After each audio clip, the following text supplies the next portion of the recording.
you know that song is Brooklyn in the house. Uh-huh.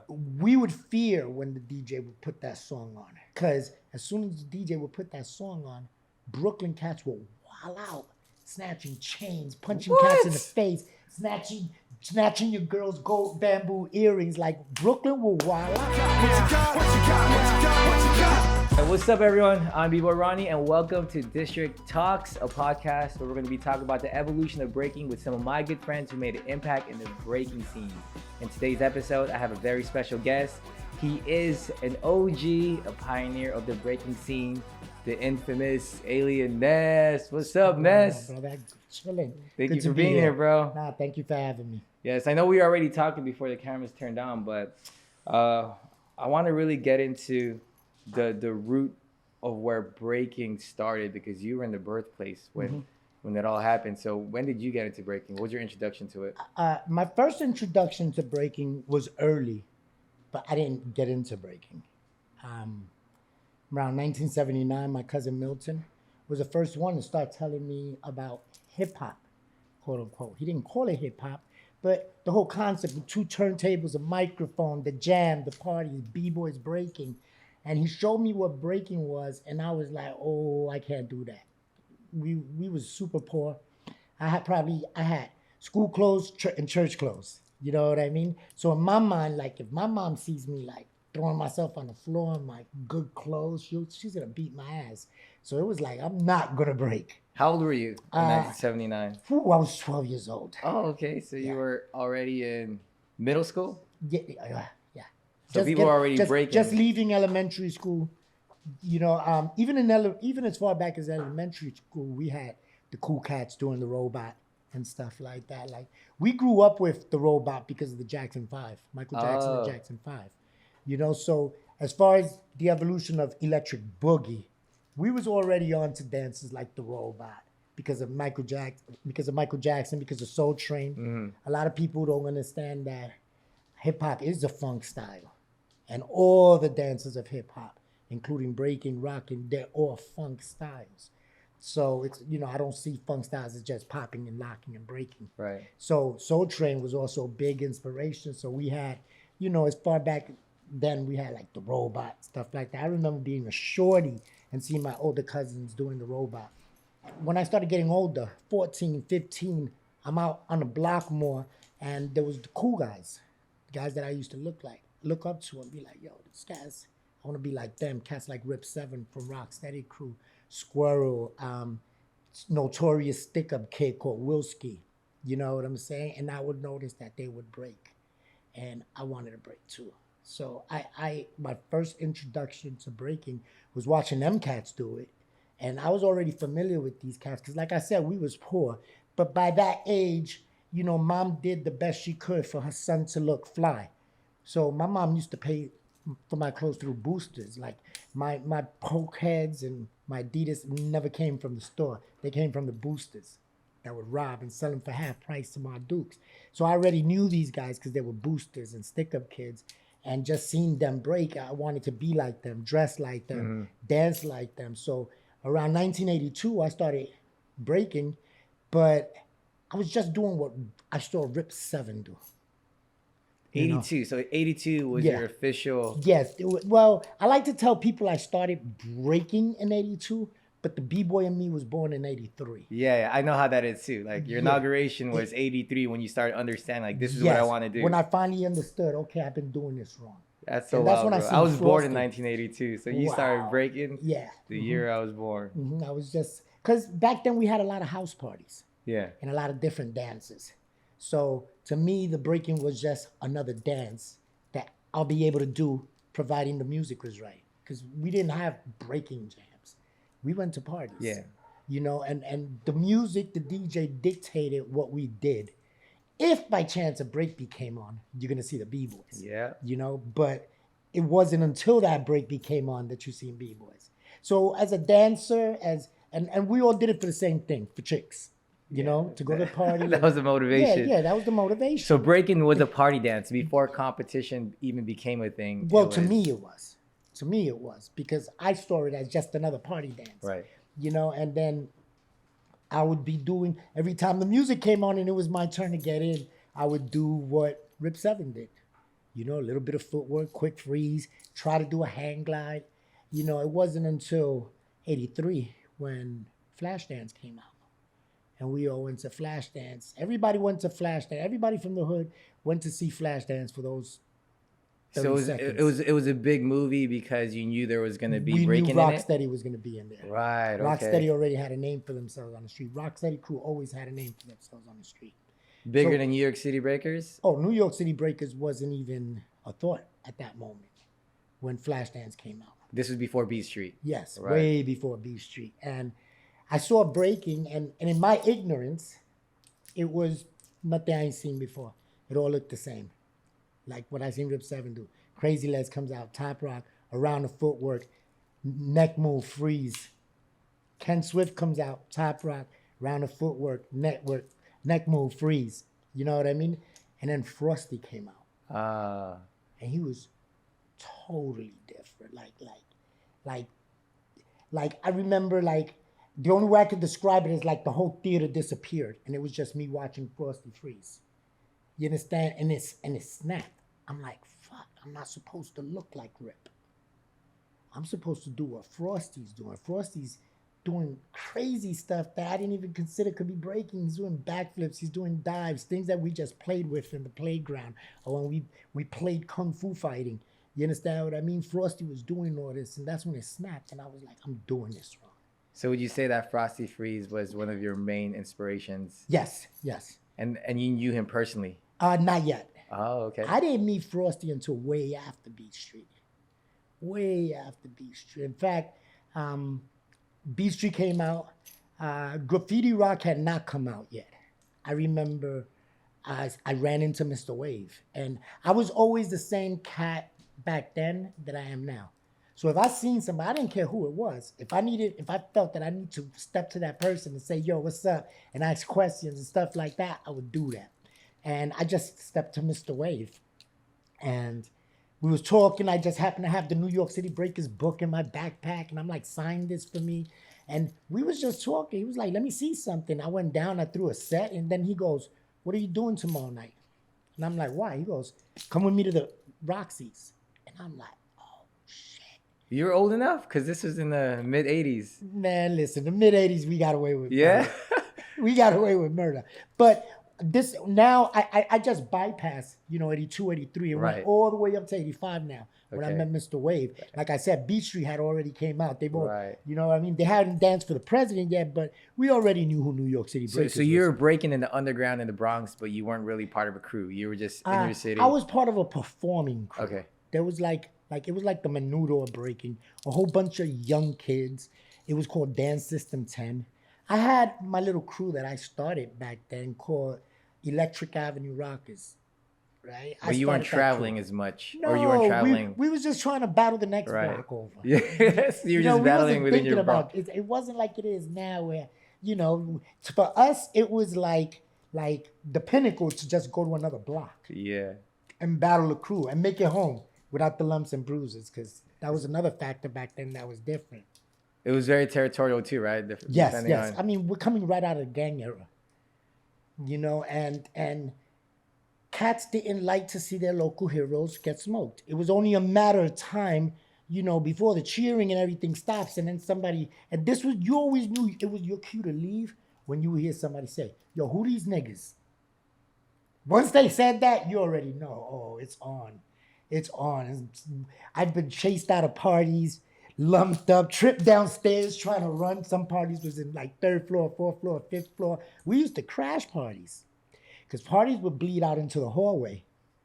You got all these apartment buildings and all these apartment buildings. wild. These parties would bleed out into the hallway. So we would just walk until we heard music. It's a party upstairs.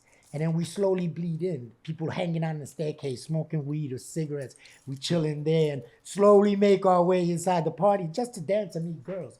But if a breakbeat came on and we heard B-boys, it was on. And then all of a sudden it's like, now you're behind enemy lines. Because nobody wants to see the local hero get smoked. And this is only in the Bronx. How about the other boroughs? Did you hear I about don't B-boys? really know what was going on in the other boroughs at that time, but but I'm pretty sure it was similar. I know a lot of the other boroughs used to come to the Bronx. Right. So that's what I'd say. So all You the know- other boroughs would come to Bronx because you guys had the Yes. strongest Yeah. scene. Yeah. Would you say? Yeah. The strongest scene. Cats would come to the Bronx to pick up girls. Brooklyn cats would come to the Bronx to rob people. What? Yeah. There was a point where, you know, that song is Brooklyn in the house. We would fear when the DJ would put that song on. Because as soon as the DJ would put that song on, Brooklyn cats would wild out, snatching chains, punching cats in the face, snatching your girl's gold bamboo earrings. Like, Brooklyn will wild out. You could not play that song without, that was like the core for Brooklyn to just wild out and rob everybody. Was that Brooklyn's reputation? Yeah. I would Brooklyn- always hear that Yeah. Bronx was Nah. no. Bronx creating it. Brooklyn kept on taking it. E. You know, that says it all right there. Brooklyn, everybody knew. And we didn't know who the Brooklyn cats are. We all look the same. We all party. But as soon as they go, is Brooklyn in the house? Cats hiding their chains, wild. trying to move out of the center of the room because you're going to get caught. You know what I'm saying? Like, you're going to get caught. And it was like one of those songs that the DJ had to play. You couldn't tell a DJ not play that song. That's like a DJ out here not playing the new hot song. You know what I'm That's saying? crazy. So how did you get your name, Alien Ness? For a long time, I was just Rob. A lot of people outside my block thought my name was Apache because whenever the song Apache came out, my boys and everybody would call me to dance. But they'd be like, yo, Apache, Apache, like telling me what song was playing, and I would get down. So people from outside of the block started calling me Apache. Really? So Yeah. Apache was your first? No, it Oh, wasn't. it wasn't. No, I was like, my name's not Apache, and it sucks because now I wish I was. Yeah. I should have adopted it. You know, it's such a dope name. But I was like, nah, it's not Apache. My name's Rob. You know, one day I used to work in the movie theater, the Valentine movie theater, and Grandmaster Flash, the Furious Five, Kevin Kev Rockwell, and the Fantastic Freaks. They used to always come around, bring us records. We used to let them in for free. Like, everybody on the staff knew them. You know, they had open doors in our theater, celebrity status. And Scorpio, Mr. Ness of Furious Five, he was always a ladies' man. One time in the second floor of the Valentine movie theater, I was practicing like right outside the doors on the rug by the concession stand, and some girls walked by, like, oh, you so cute. What's your name? And he jumped up quick. And he was like, this is my little nephew. This is Kid Ness. I'm Mr. Ness, the Grandmaster Flash from Furious Five. He was just spitting game. But he didn't know at that moment. I was like, oh shit, Mr. Ness just, because I come from an era where you didn't give yourself a name. Right. Graffiti writers did. But as far as breakers, somebody blessed you. Yeah. You was baptized. You was sunned by somebody. You came up under somebody's wing and they gave you a name that matched you. And I'm like, oh shit, Mr. Ness just called me Kid Ness. And I thought about it all day and I was like, Kid Ness, that's dope. That's dope. And then I remember going home and looking in the dictionary to see what Ness meant. Mm-hmm. And they said it was an adjective. It means more of or certain quality. And I was like, I love that. Dope. That's dope. I want to be more of these other cats and have a certain quality that these other cats. I was like, the name is perfect. And I ran with it. So it wasn't like he actually gave it. We joke about that now because it was like him just trying to spit game. Yeah. The tradition still carries on today. A lot of people still, Yes. I mean, usually Yeah. they get a name from their crew members or Yeah. from someone that. I've had the honor of giving people their names from Jump Street, like for instance, Easy Mike and Jazzy Just from Switzerland. They were just Mike and Just. Right, yeah. I gave them their names. You know what I'm So saying? when did Alien come into it? Back in the 90s, I was messing with TC Islam of the Zulu Nation, may he rest in peace, and he started a crew called Alien Nation. And it was, he asked me to get down and he was like, yo, Ness, think about it. You know, he talked like that. He was like, you got me, TC Islam, the DJ Funky Alien. We got Supernatural, the lyrical alien, and we'll have Ness, the B-boy alien. Whoa. So I was like, okay, that's dope. And that was TC's vision. So that was the birth of Alien Ness. Yes. But you always went by Ness prior. It was Ness, the B-boy alien. Oh. Like, we don't say Alien TC. We didn't say Alien Supernat. You know what I'm saying? It was, you know, Supernatural, the lyrical alien, TC Islam, the DJ alien, and Ness, the B-boy alien. Right. there was this kid called Jason Sanchez, and one day he was just up freestyling, talk about everything in the room, right? And he did, I don't remember the exact line, but he made a reference to, he said, Ness, the B-boy Alien, we call him Alien Ness, but not Elliot Ness, but he's still untouchable or something to that. And I was like, whoa, you have one of hard. the illest. I was like, that was nicknames. hard. I was like, I'm flipping it. I'm not Ness the Alien no more. I'm going to be Alien Ness. Right. You know what I'm saying? And you also have AKA Rusty Shank. Right. Right. Where did that name come about? Rusty Shank came about, and coincidentally, even before I was Alien Ness, Bambaataa used to always call me Alien. He used to be like, yo, Alien. Alien. Yeah, we already had the Alien, because of my style. People be like, why you call him Alien? He's like, did you see him break? So Bam was already calling me Alien, period. Or the Alien, ask the Alien, So Alien Ness, AKA Rusty Shank. Rusty Shank came from, one time me and Fever was going to enter a 2-on-2 battle. Fever from DVS Crew, Oh, Seattle. wow, because he used to live in New York before he moved to Seattle. And we trained months. Like, we prepared to battle everybody. When with Fever was like the first person since the 80s that I got on some military mind shit and preparing for a battle.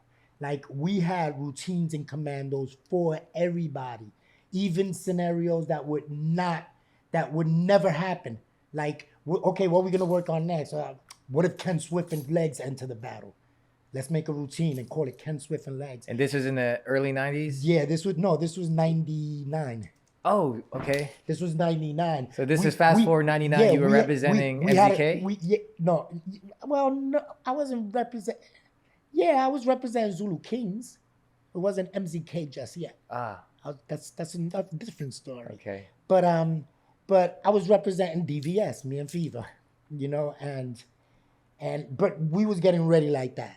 Like, we had a routine called Legs and Kenny. We had a routine called K-Mel and Migas. Like, you know what I'm saying? Like, we just came up with different scenarios. Like, we wanted to win.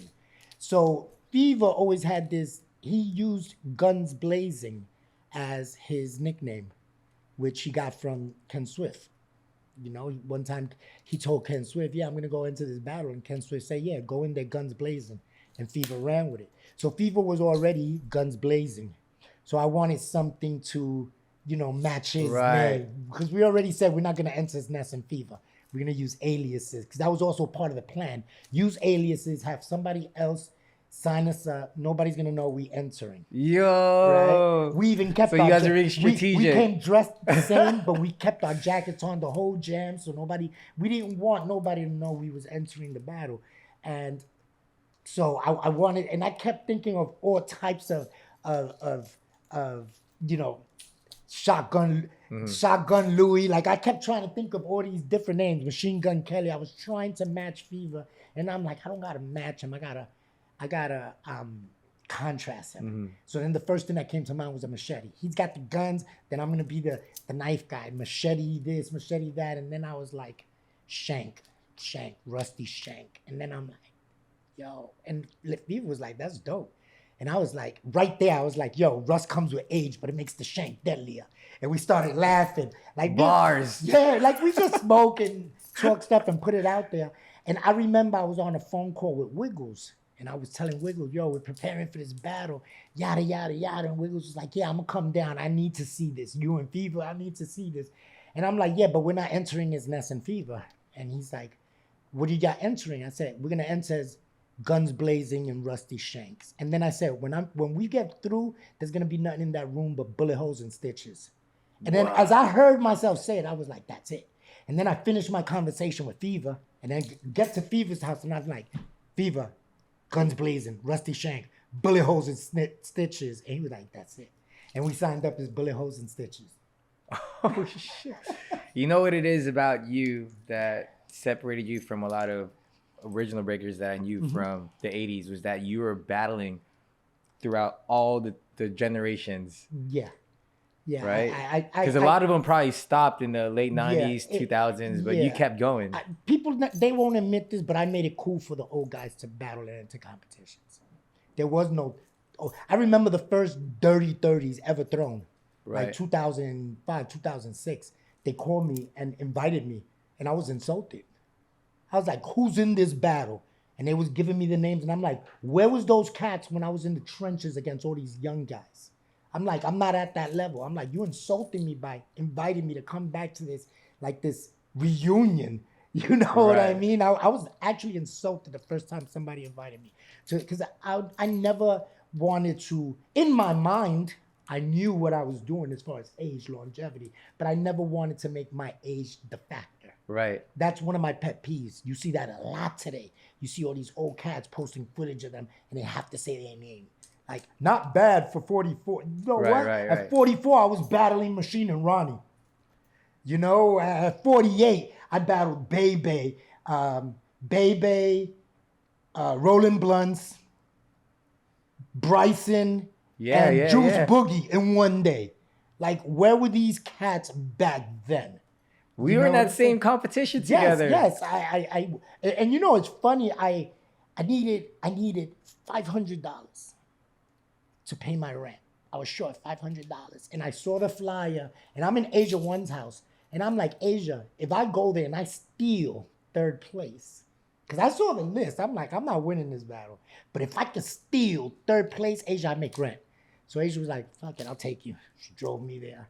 I remember I wasn't even signed up when I got there. They were still looking for the other 8. Right. And I remember the stage, they had, you know, a row of people this way and a row of people this way. And I ran up on the side of the stage behind the curtain. I called Stilo. I'm like, call me too. And he was like, I got you. Yeah. And then he goes, and the last person to, you know, do a showcase, Rusty Shank. And everyone's like, And ooh. I came out and I walked down the center of the stage towards the front of the stage, but I was flipping off both lines. And as I was doing that, I heard the crowd go, oh! And in my mind, I was like, got him.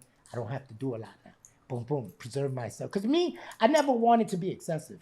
Yeah. Once I knew I got it, that's it. I'm stopping. Boom. I did enough. Yep. You know, I never wanted to be excessive. But I remember I just walked down and I flipped everybody off. Everybody was like, ah, people were standing up. It was at UCLA in the I theater. remember People were that. standing up and I'm like, got him. I did the shortest set possible. Boom, just look neat. I was like, I know I made it into the top 8. You know? And I just went there to steal third place. I got second, but I thought I won. Yeah. You know, I argued with Crumbs and everybody. The next day, Crumbs said, come to my house. We'll smoke a L. We'll watch the footage. I did. And Crumbs was like, oh shit, Ness, you was right. Wrong person. And I'm like, because y'all judging one battle. Y'all got to judge the whole day. Mm-hmm. You know, like So you're saying that the person you battled was getting repetitive. Yeah. Because who you battled in the finals? Juice. Oh. Then I found out his baby was born the same day. Mm. And I was like, nobody was beating Juice that day.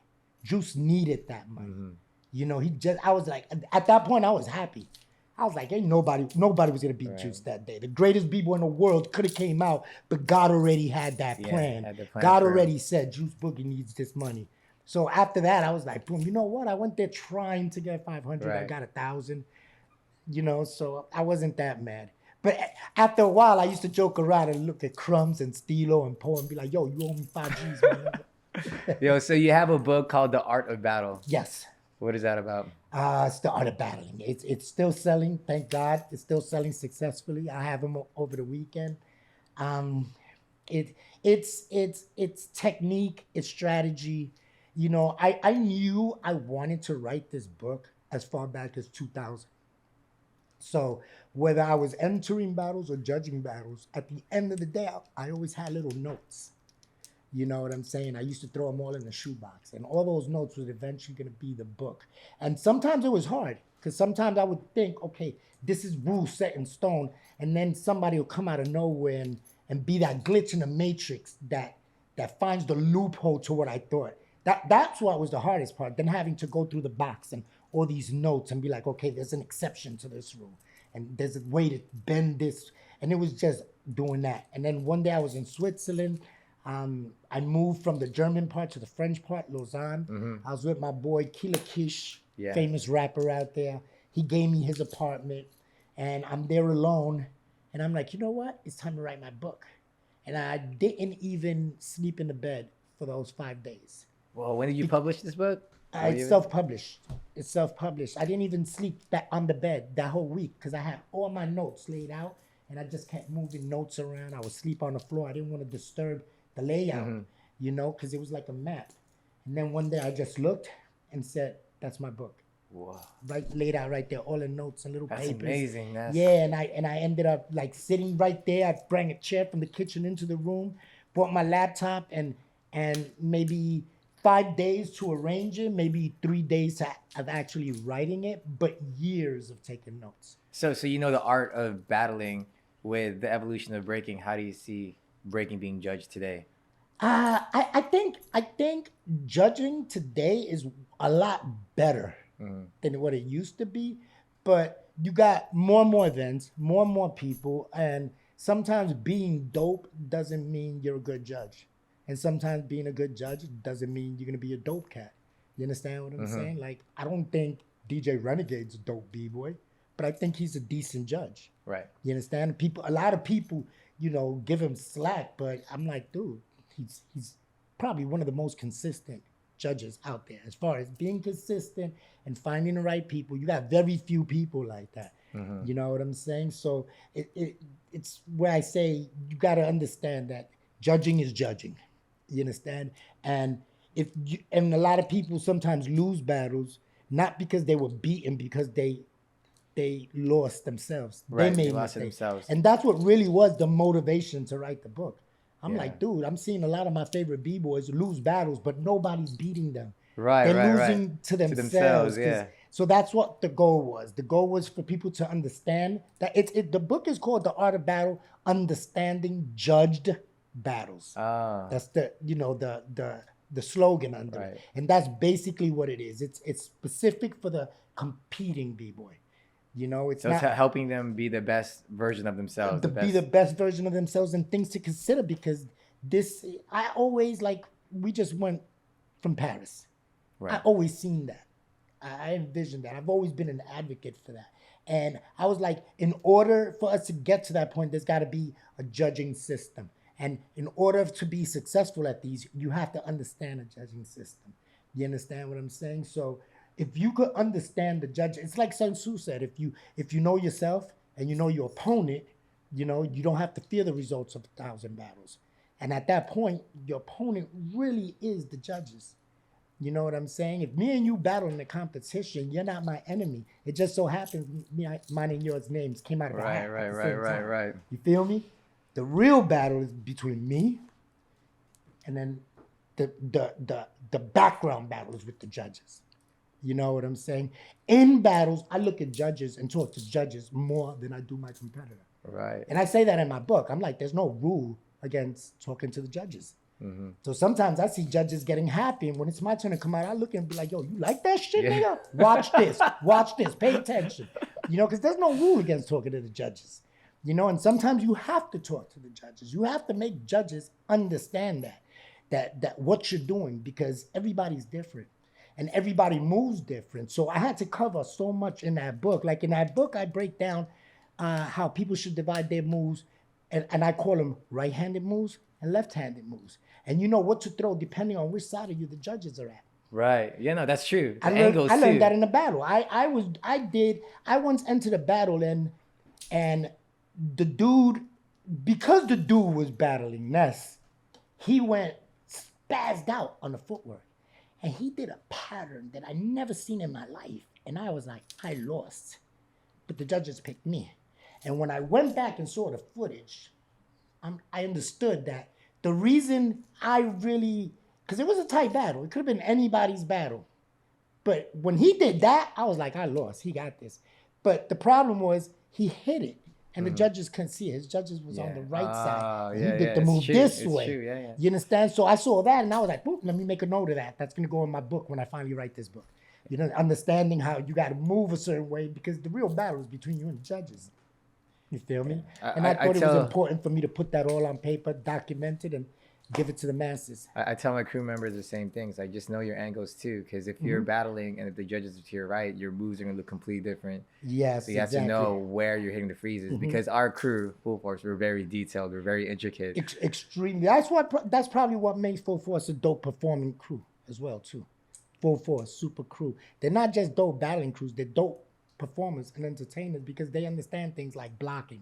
You understand what I mean? That the average b-boy doesn't understand. The only reason I understand that is because I've done live theater. So now I understand proper blocking and telegraphing moves in a way. So I was never that big power move dude. So now I had to do moves in a way that's so amplified, people in the back row is gonna understand it and see it. You understand? So that's really why I try to get really dynamic with everything. It was like Katsu Crazy Legs once said, but you don't got no power moves. I'm like, nigga, I am the power move. Yeah.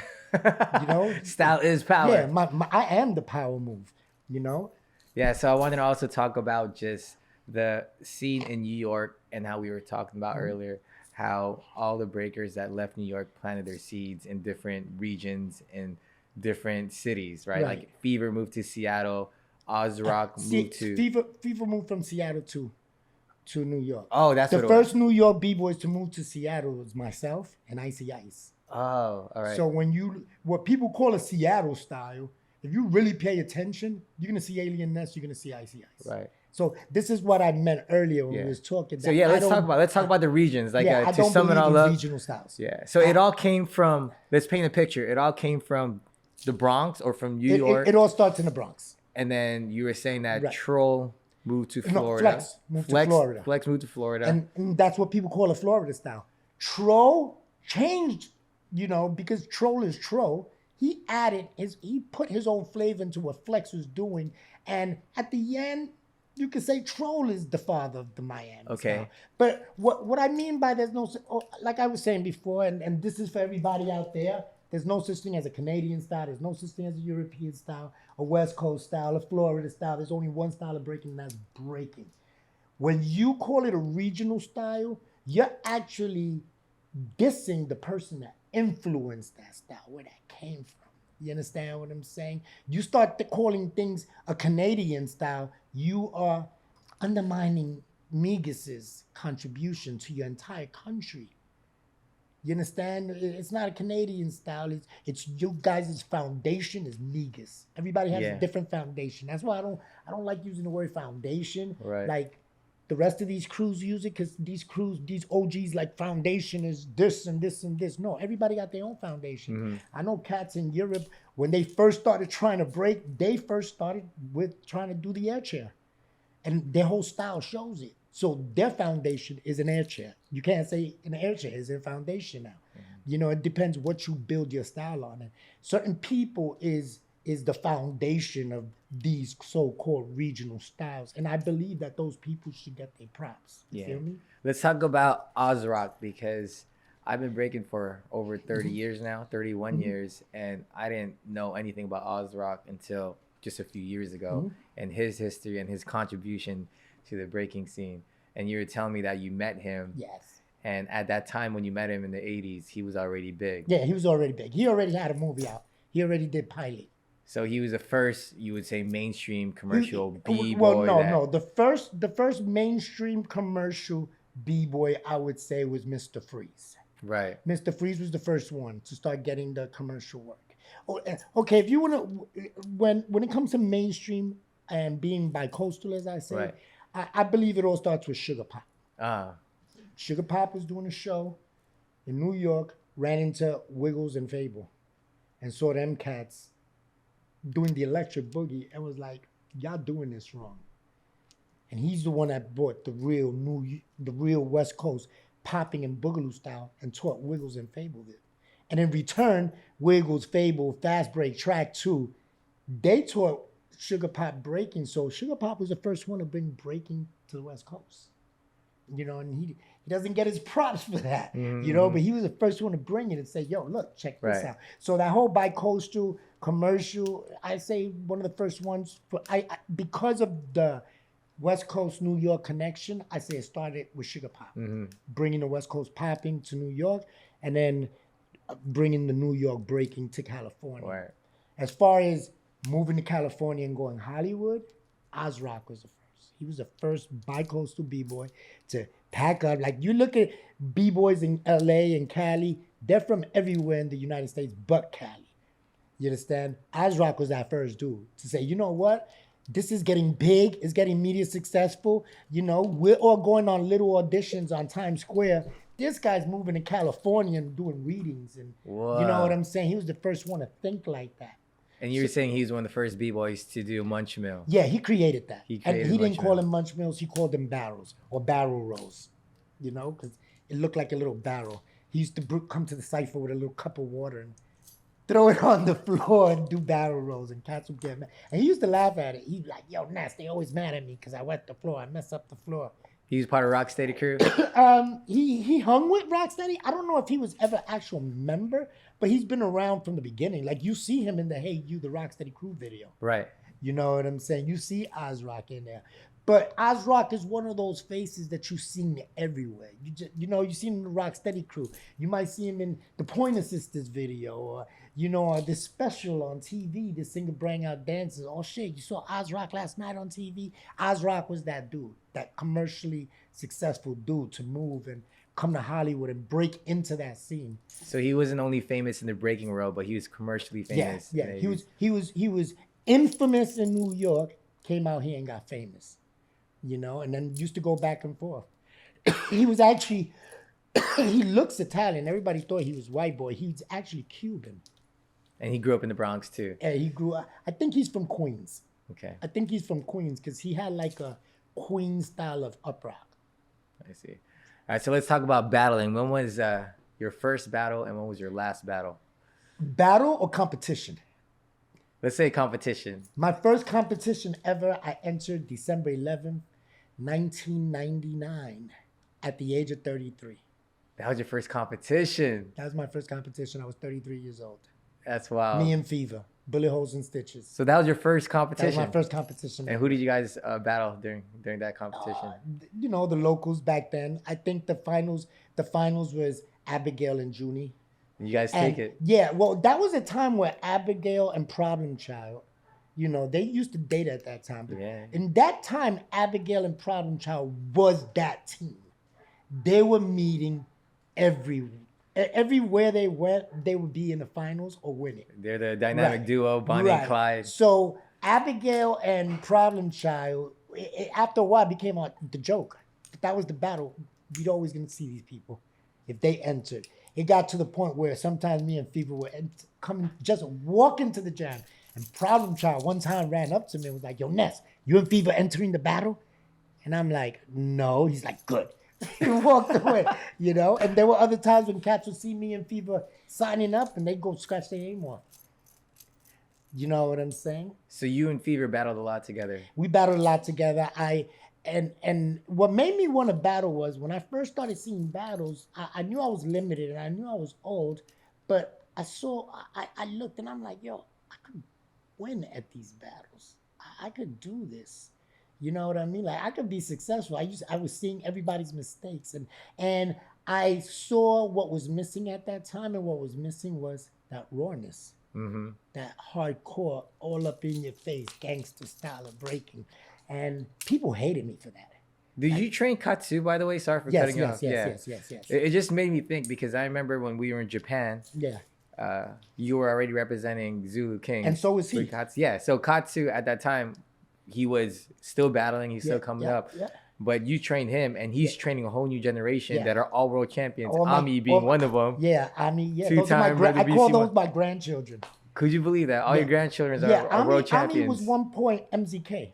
So that for us was a really dope highlight to be able to say the first ever Red Bull BC1 winner was Omar MZK. Yeah. The first ever females Red Bull BC1 winner was Ami MZK. Yeah. So we used to be gold medalist and a gold medalist. What? She's not MZK anymore. Yeah. But still, yeah. You've seen how I receive it. That's still my family. People make decisions for a reason, and as long as it's what they feel is best for them, we as MZK support that. Right. You understand? We've had a lot of people say, I'm not going to represent the crew no more, but we still support him to the fullest. Ami, Jeffro. Jeffro still kicks it. Like, you would think Jeffro is still MZK when you see him hanging with us. But, he just wanted to focus on Rad and his other squad, and we support that. We're not going to get in the way of people's family or money or work. You understand what I'm saying? We support everybody to the fullest. So when was your last battle that you entered? The last battle I did was Silverback Open. I was 50 years old. I just had 2 total hip surgeries, and I never entered a battle that I didn't think I could win. Right? I didn't enter battles for fun. I didn't enter battles for the highlight. I entered battles like we used to say in MZK. We battle for me. If we don't win, we don't eat. You know, that was our motto. So I never entered a battle with the intention just to enter. I entered the battle with the intentions to win it all. But Silverback Open, I knew at 2 total hips there was so much I could do, and I put it in the MZK chat, and I told everybody I need 2 people to enter with me. But I'm letting you know right now, we might not win this battle. I have an ulterior motive. And they asked me, what's the ulterior motive? And I'm like, I want to be the oldest living competitor at a Silverback Open. Whoa. And to do it at the age of 50, and after 2 total hip surgeries, I was like, that would be like the highlight of my career. That'll be a pinnacle. And Born was like, I'll do it. And Katsu was like, I'll do it with you. Your last battle, I'm going to do it with you. So I had Katsu and Born. I had 2 of my kids. So also battling with my students is really dope too. That my last battle, I got to do it with Katsu and Born. Yeah, and there's some legends in the scene. Yeah, too. exactly. Amazing. I want to talk about a controversial battle that happened at Freestyle Session 8 between my crew, Super Crew, and Ground Zero, Flipside Kings. Right. Let's talk about like how that went down and what are your thoughts on it? I don't really remember. I remember the battle was heated. Yeah. You know, I remember it was dope, but like move for move, who was there, I really couldn't tell you. Yeah. Like, I've seen so many battles, and if I wasn't in the battle, it's so hard. Yeah, you were in the battle. You went out second. Oh! We're talking about freestyle session on the boat. A freestyle session on the boat. See, that is crazy. That was such a crazy we wasn't battle. supposed to battle with those guys. We was already registered and signed up as Essential Rockers. Okay. And that was a little side crew that Asia One and K-Mel started. And the Essential Rockers was K-Mel, Asia, Flea Rock, Legacy, K-Mel and Asia, and then they added me. I was the last one that they said, we're gonna put you in this crew. And the concept was us being essential, like showing the essence. Like K-Mel started dressing old school, and we started rocking the Kazals and bringing back the Kangos. Like we wanted to be essential and look that way. It wasn't just about breaking fly, it was about looking fly, thinking fly. But then Crazy Legs was like, oh, if you rock steady, you can't battle with Alien Ness. Oh, yeah, that's what happened. Yeah, because they battled with Rocksteady instead. Right, so we ended up getting together with Ground Zero. Okay. You know, we was like, you know what? Let's just break with Ground Zero. Yeah, I just remember the battle because obviously we all knew each other personally, but it was so heated. A lot of people felt... Heated. Well, my strategy was that... Getting our heads. Not just getting your heads, that's every battle.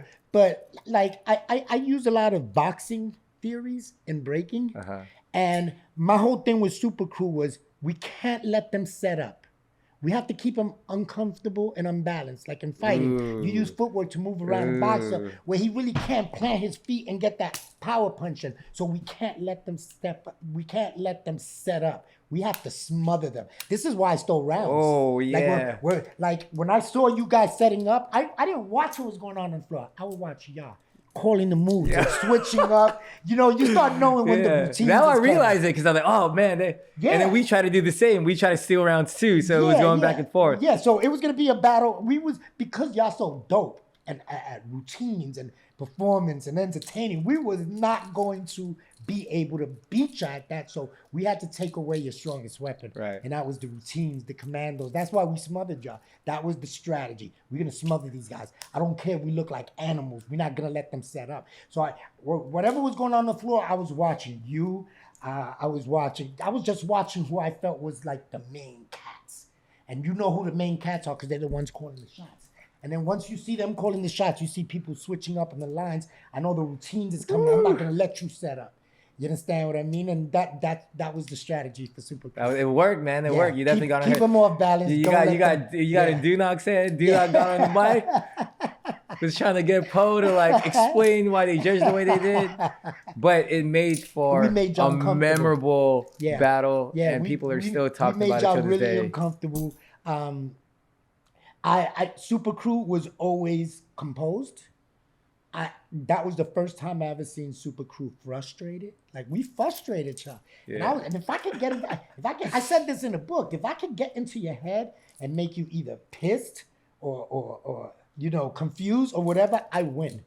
A focus, It takes a focused mind to win. And we just didn't want y'all to focus. We didn't want to let y'all set up. Yeah, it's a psychological battle too. Yeah, it's like I think more battles are psychological. Yeah. You gotta, there's conditions, like there's the moral law and the weather and right. The climate, It's a chess game, bro. It's a chess game. It's beyond chess. It's like a 6-way chessboard. You know what I'm saying? But yeah, that was our strategy for y'all. As soon as we knew it was battle Super Crew, boom, don't let these cats set up. Do not let them set up. If they set up, then we're stealing rounds. We're not going to let them do their routine. You know what I'm saying? That's so crazy. Yeah, because that's what I love about that generation of breaking. Mm-hmm. So with the climate of breaking now and breaking being the Olympics, what are your thoughts on the whole controversial Reagan moment that went down? I'm going to be honest with you. Maybe you could call me a conspiracy theory, but I think making Reagan virus and her little mishaps was a smokescreen for people not to talk about real issues that was going on, like the conditions that the swim teams had to go through. That water, everybody knows for years that the sewage system in France, when it gets flooded, it spills out into that river. I didn't hear about this. Oh, yeah. Look this up. Everybody look this up. Y'all going to understand why Reagan was viral. So there were dangerous levels of E. coli in that water. A lot of even USA, a lot of our athletes from a lot of countries got sick just from swimming in that water. You understand what I'm saying? And I know I'm going totally left field with this, but there were so many things that was just not right. In fact, and France knew about it, and they still went through with it. They was like, oh no, we're gonna test the waters and stuff. So many things actually got postponed because the water test came back bad. And then they would tell people, okay, it's good now. The levels are good, and athletes who swim and get sick. So they took attention. They wanted to take attention. I think they wanted to take attention to that. You could call me a conspiracy theorist and all that, but they wanted to take attention to that. But coming up to the breaking, that whole thing with Reagan, I think it's disgusting how one person who was just the worst got all this shine, and we had 31 other amazing athletes up on that stage. Victor brought home the bronze. There's so much more that we could talk about other than Reagan. That takes away, people forgot. This is the Olympics. If you're in the USA, you got to be Team USA. Forget what Reagan's doing. That's Australia's problem. You feel me? It's like, let's focus on what we came to do, and that was bring home the medal. And we did that. When I saw Reagan, the minute Reagan started breaking, I was happy because she was going up against USA. I helped train the Olympic team. I was one of the trainers. So to me, I was like, boom, okay, this is cool. Logistics don't got to do nothing. I'm yelling at the TV like logistics can hear me. Like, breathe, baby. You don't got to do that much. Breathe. Take your time. I'm yelling at the TV. Like, I'm happy. She gets to conserve energy because I knew it was going to be a hard night for her. You understand what I'm saying? So, but everybody's focusing on Reagan, and I'm not throwing no shade or nothing, but I think a lot of people are hypocrites because they've been co-signing Stuntman for years. So you can't co-sign Stuntman and then see Reagan do Stuntman moves and diss her and say she's whack. Now y'all all a bunch of hypocrites. I think Stuntman is one of the coolest cats I know. One of the funniest cats I know. Dancer, like dancing. One of the best dancers I know. But I'm not a fan of his breaking, and he knows this. I'm not a fan of his breaking. So, but I'm not going to knock him either because there's no right way or wrong way to do breaking. It's just a proper approach, and she was breaking just like Stuntman. If she lived in the United States, she'd be down with originality stands alone. Right. So everybody was dissing Reagan. I'm dissing everybody else. I'm like, y'all hypocrites. Y'all co-sign homeboy, but y'all gonna diss homegirl. Nah, she's doing exactly what y'all applaud when he's doing it. So the only reason y'all dissing is because now it's trendy to diss Reagan. Right. And you were there in person. In Paris? In Paris. No, I was not. They called me at the last minute. Oh, okay. So you're talking about you were watching it through the screen. I was watching it. I watched it on my. The first night, the B Girls, I watched at home. The second night, I was judging Red Bull New York. That's Cypher, right. But we had it on the screen, so in between battles, we got to watch the battles, the men's and stuff like that. What was your favorite moment of breaking being in the Olympics? Like in 2005, when B-Boy World and Freestyle Session forums was the big thing. Remember the message forums? I mentioned breaking, going to the Olympics, and a lot of cats like try to diss me, and I was like, yo, I'm tired of people like me as an adult. When I tell people I break, you know what's the first image they get in their head? The kids on the street. You mean like the kids on the street with the hat? Is that what you do? You understand what I mean? And that's insulting. And my thing is, I want to see, and it's too late for me, but I want to see my kids blow up. Yeah. I want to see Machine. I used to say these were my exact same words. I want to see Machine on a box of Wheaties. Yeah. I want to go to Foot Locker and get the new Air K-Mel's.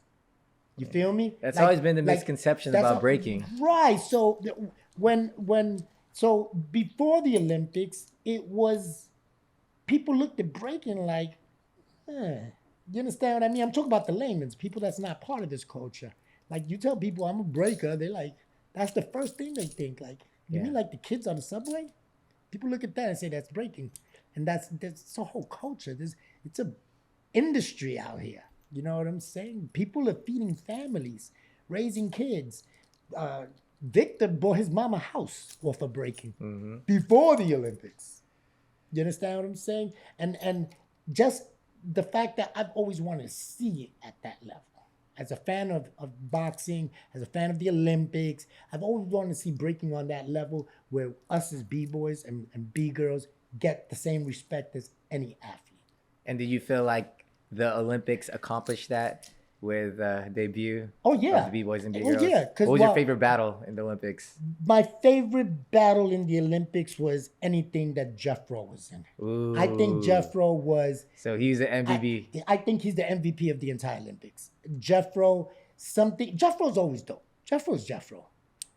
But something about being there changed. He snapped. To me, I felt Jeffro and Ami, to me, was the most complete package as far as how I visualize breaking. You know, I felt that they brought the true essence. Yeah, shout out to Jeffro. Yeah. Shout out to Ami. Yeah, and Ami came dressed like fly. You know, I was watching Ami and I'm like, she looked like a chick from the Bronx right now. You know, like the whole essence, her whole aura, everything. But, you know, so I think, like, for the men, I think he was the MVP. For the women, I give logistics honorable shout out because I think she's amazing. But, like, the whole package, I was like, I'm feeling Ami. Yeah, you know hey, she's a fruit of your labor, too, coming, you know, from Japan, you training. It comes from, it's Katsu and Katsu training. Yeah, it's part of the lineage, exactly. Lineage, yeah. But, dude, this is amazing, Ness. I really appreciate your time, bro. Nah, I appreciate This is one of the best Thank you, interviews, a lot of insight. We got to do it again, man. I feel like I hardly said anything. Yeah, I know. That's why I wish we had more time, but... Everybody out there, put in your votes. Tell them you want Alien Ness at least once a month, a series, something. We're going to make district art. I'm going to hijack a section. Yo, hey, you should just co-host this show with me. That'd be amazing. Let's talk. Appreciate that. Thank you so much, man. Yo, thank you for tuning into District Talks. Make sure to subscribe to our YouTube channel and follow us wherever you listen to podcasts. What's up, everyone? It's been a crazy journey, but we made it. 30 years long, 30 years strong, full force anniversary coming February 2nd, 2025. Come celebrate with us. It's going to be a vibe. For more information, follow us on our IG at fullforce.crew and click the link below. And I'll see y'all there. Peace.